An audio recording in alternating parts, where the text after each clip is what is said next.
Hello everyone, welcome to my channel Vandu's adventures. నేను మీ Vanitha. Hope all are doing good. అందరూ బాగుండాలి. అండ్ ఇది బాసర బ్లాగ్ అనమాట. బాసర అక్షరాభ్యాసానికి వెళ్ళినాము మా చిన్నోడికి. పెద్దోడిది నార్మల్గా బర్గర్లో చేసినాం కానీ సో ఇద్దరికి ఇప్పుడు వాడు 5 years, వీడు 3 years. సో ఇద్దరికి కలిపి ఒకటేసారి చేపిద్దామని పోయినాము బాసరాకి. అండ్ బాసరాలో లోపల టెంపుల్లో తీయడం మాత్రం కుదరలేదు, ఎందుకంటే మొబైల్స్ అలౌ లేదు కాబట్టి. ఇక్కడ గంగా దగ్గర వెళ్ళింది మాత్రం నేను వీడియో తీసిన. అండ్ అక్కడ గోశాల ఉంటుంది అనమాట. ఆఫ్టర్ అక్షరాభ్యాసం అక్కడికి వెళ్ళి చేయించుకోవాలి, అంటే నాలుక మీద ఏవో అక్షరాలు రాస్తారు. సో అది కూడా చేయించిన. ఇన్ కేస్ ఎవరికైనా తెలిసి ఉంటే ఓకే, బట్ తెలియని వాళ్ళ కోసం ఇన్ఫర్మేషన్ షేర్ చేస్తున్నా. అది కూడా ఇందులో ఇంక్లూడ్ అయి ఉంటుంది. ఇదంతా గంగా దగ్గర అనమాట.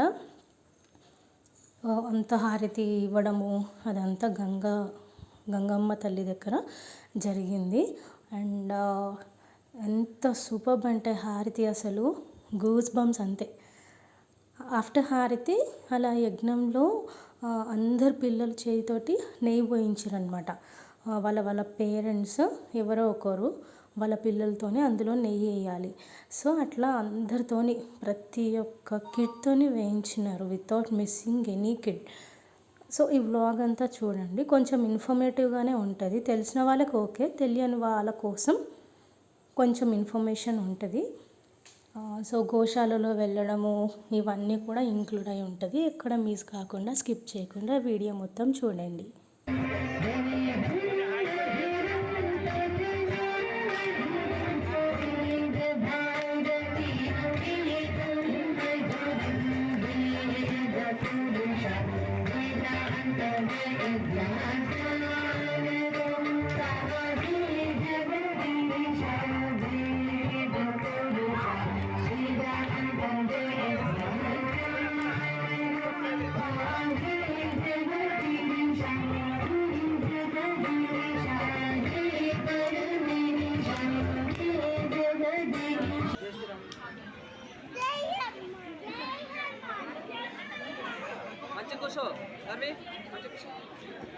వైష్ణవుడు మరికొద్ది క్షణాల్లో గంగా హారతి కార్యక్రమం ప్రారంభం కానుంది.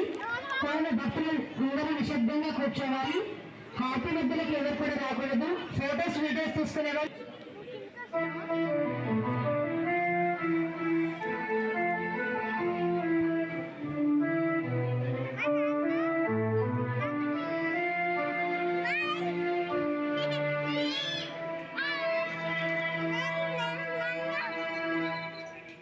శంఖనాదం.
దీపం దర్శయామి నైవేద్యం.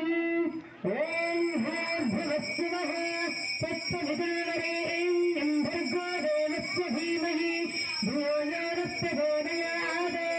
ఓం శ్రీ గంగామాత్రే నమః.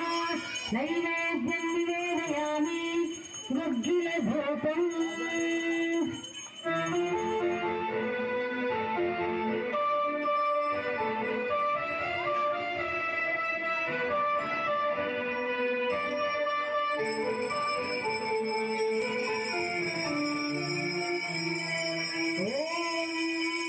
భూర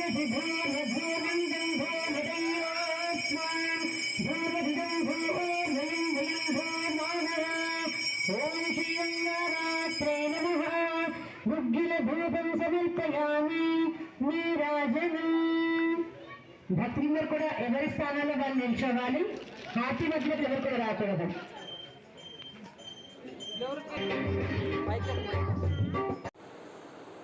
నేను చెప్పినా కదా ఇక్కడనే అనమాట. ప్రతి ఒక్క కిట్తోని వాళ్ళు నెయ్యి వేయిస్తున్నారు వాళ్ళ వాళ్ళ పేరెంట్స్ తోటి. సో ఇంకా కూడా వీడియో తీస్తుండే, కానీ నేనే తీసి మళ్ళీ నేనే పిల్లల్ని పట్టుకోవాలంటే కుదరలేదు. సో అక్కడ నేను వీడియో తీస్తున్నా, మా హస్బెండ్ వాళ్ళిద్దరితో వేయించిండనమాట.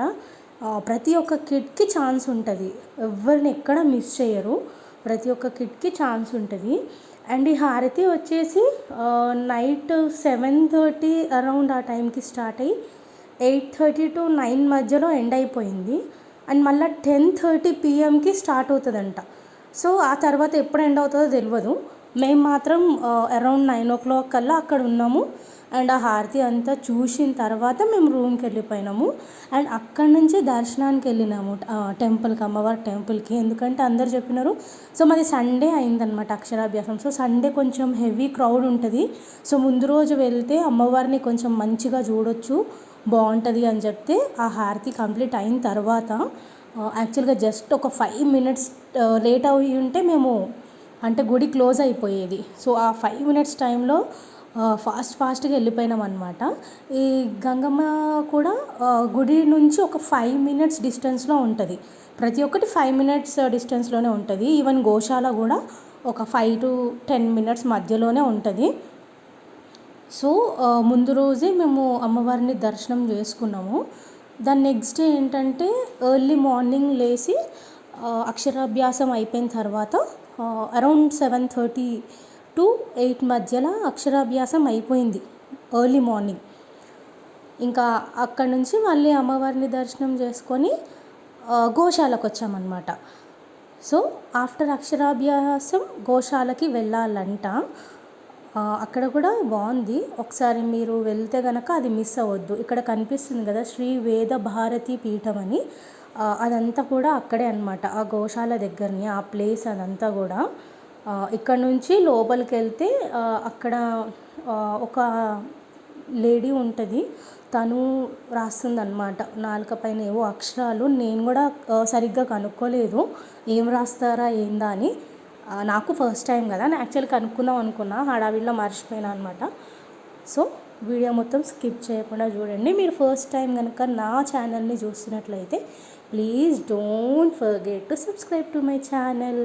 ఒకవేళ మీకు కనుక ఈ వీడియో నచ్చినట్లయితే please don't forget to like and share.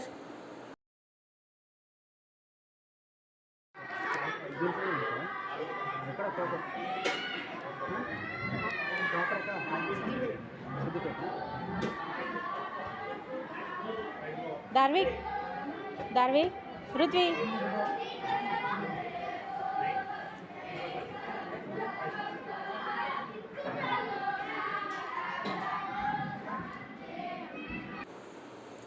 నేను చెప్పిన గోశాల అదే, దాని పక్కనే చిల్డ్రన్స్ ప్లే ఏరియా ఉందన్నమాట. సో పిల్లలు అక్కడ మస్తు మంది పిల్లలు, మొత్తం మా ఊళ్ళో అయితే టైం అంతా అక్కడనే స్పెండ్ చేసిర్రు. నేను ఇప్పుడు అక్కడ 3 చూపిస్తున్నాను కదా, 2 రుద్రాక్షలు, ఇంకోటి 2 రుద్రాక్షలు వచ్చేసి అది 4 ముఖాస్ అనుకుంటా. అంటే అది పిల్లలకి కొంచెం తెలివితేటలు ఇస్తుంది, చదువులో బాగుంటుంది అని వాళ్ళు చెప్పినారు. షెల్ లాగా ఇంకోటి ఉంది కదా వైట్ కలర్లో, అదేమో కొంచెం అంటే బిజినెస్ పరంగా బాగుంటుంది అని చెప్పేసి చెప్తే నేను తీసుకున్నాను. సో ఇక్కడ ఈవిడే అనమాట, ఈవిడే మాత. తనే గడ్డితోని రాస్తుంది నాలుక పైన. యాక్చువల్గా నేను అడుగుదాం అనుకున్నాను, బట్ ఏదో హడావిడిలో నేను మర్చిపోయినా. అట్లా నాలుక మీద రాస్తుంది అనమాట. ఏం అక్షరాలు రాసిందో ఐడియా లేదు. సో ఇంకెప్పుడైనా వెళ్ళినప్పుడు కనుక్కుంటా. మీకు ఎవరికైనా తెలిసి ఉంటే ప్లీజ్ నాకు కామెంట్ చేయండి, నాకైతే తెలీదు. సో తనే అనమాట మాత. సో తనతోనే నేను వాళ్ళకి ఆ రుద్రాక్షలు కూడా వేయించిన. ఇది కాదా, ఇది ఇచ్చేసైనా వేరే తీసుకోండి.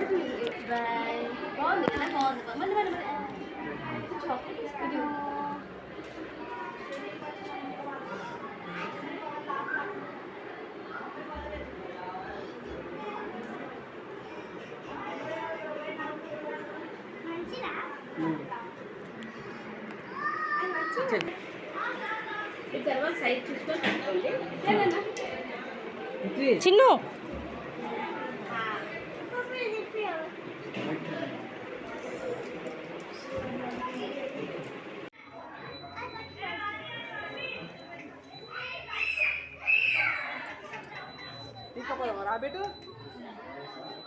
కూర్చో బృతి.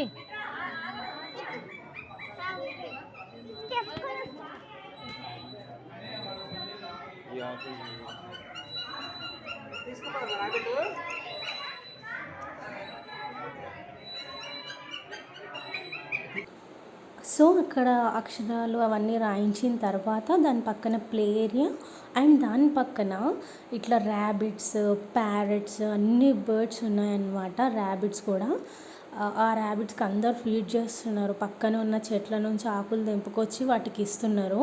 అవి మంచిగా తింటున్నాయి. మా పిల్లలు ఏం టైం స్పెండ్ చేసిరంటే అక్కడ చాలామంది ఉండే. నేను యాక్చువల్గా చాలాసేపు తీసిన వీడియో, బట్ లెంతీగా అయిపోతుందని చెప్పేసి నేను కొంచెమే అప్లోడ్ చేసిన. అండ్ తర్వాత ప్లే ఏరియాలో కూడా మస్తు సేపు ఆడినారు. ఇంకోటి ఏంటంటే గంగ దగ్గర బోటింగ్ ఉంది. యాక్చువల్గా బోటింగ్ వెళ్దాం అనుకున్నాము, కానీ మాకు ట్రైన్ టైం అవుతుందని చెప్పేసి మేము తొందరగా వెళ్ళిపోయినుండే.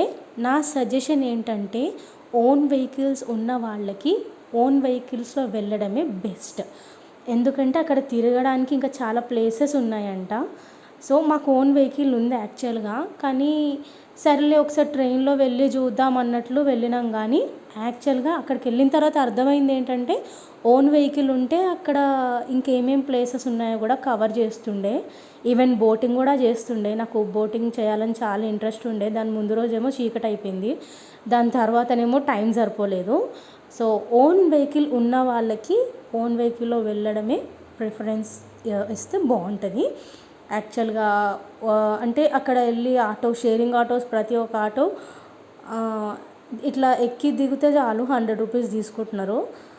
సో నాకు అనిపించింది ఏంటంటే ఎట్లాగో తిరగాలి, తిరగలేకైతే ఉండలేము. సో నాకు తెలిసి ఓన్ వెహికల్స్లో వెళ్ళడమే ది బెస్ట్ ఆప్షన్ అని నా సజెషన్.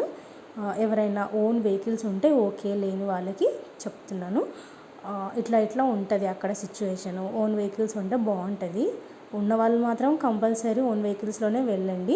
ఒకవేళ లాంగ్ అనిపిస్తే అప్పుడు మీరు ట్రైన్ జర్నీ చేయొచ్చు, నో ఇష్యూస్. లేని వాళ్ళు కూడా ట్రైన్ జర్నీ చేయొచ్చు, వెహికల్స్ లేని వాళ్ళు. కానీ అక్కడ కొంచెం ఏంటంటే టైం స్పెండ్ చేయడానికి అవన్నీ కూడా చాలా బాగుంటాయి. ఇంకా పక్కన ప్లేసెస్ కూడా చాలా బాగుంటాయి అంట. తర్వాత తెలిసింది మాకు. సర్లే ఇంకా నెక్స్ట్ టైం పోయినప్పుడు చూద్దాము. అండ్ ఈ వీడియో మొత్తం చూసినందుకు thank you so much. And నా ఛానల్ని సబ్స్క్రైబ్ చేసుకోవడం మాత్రం మర్చిపోవద్దు ప్లీజ్. ఇంకా ఇలాంటి ఇన్ఫర్మేటివ్ వీడియోస్ నేను పెడతాను. ట్రావెలింగ్ వ్లాగ్స్ ఇవన్నీ కూడా మీకు షేర్ చేస్తాను. And thank you so much. Bye.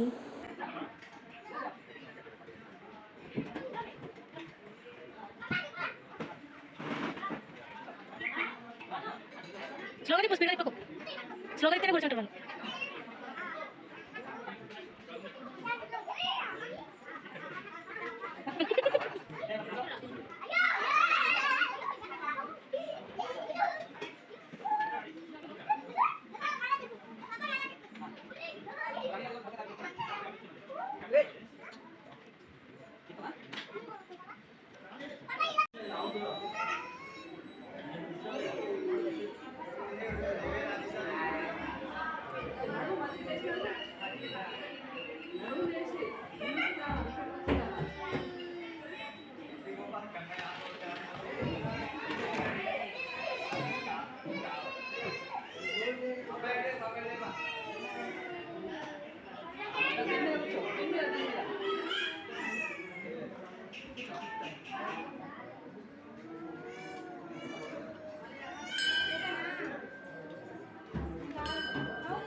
Hey, Darvik.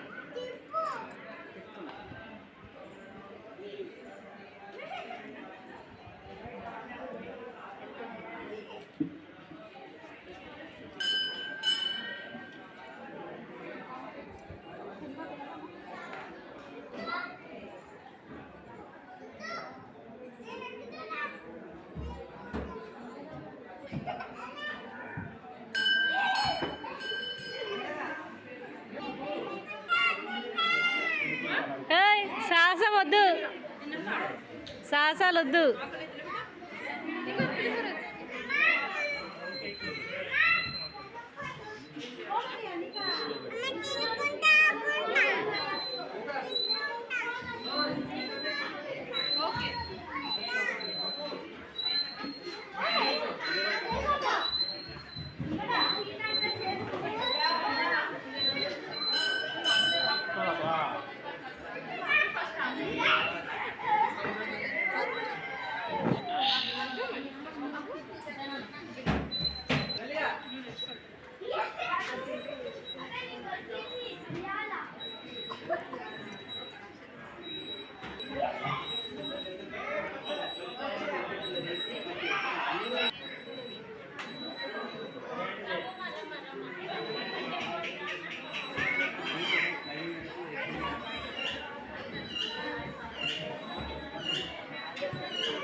స్లోగా తిప్పు, కళ్ళు తిరుగుతాయి.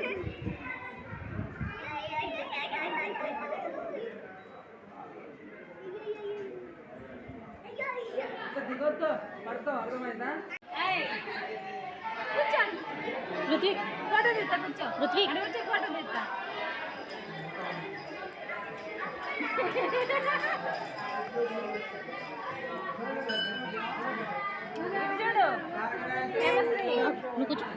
Smile, Ritvik smile.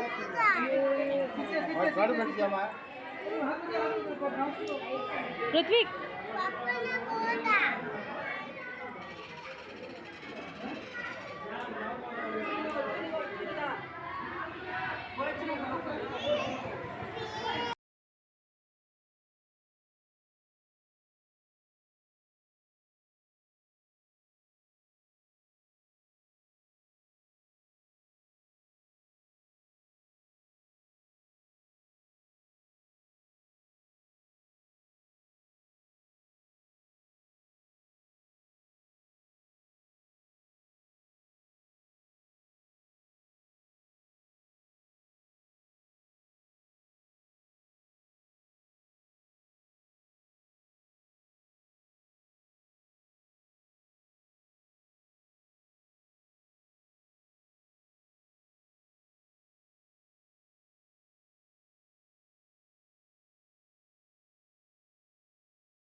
Thank you.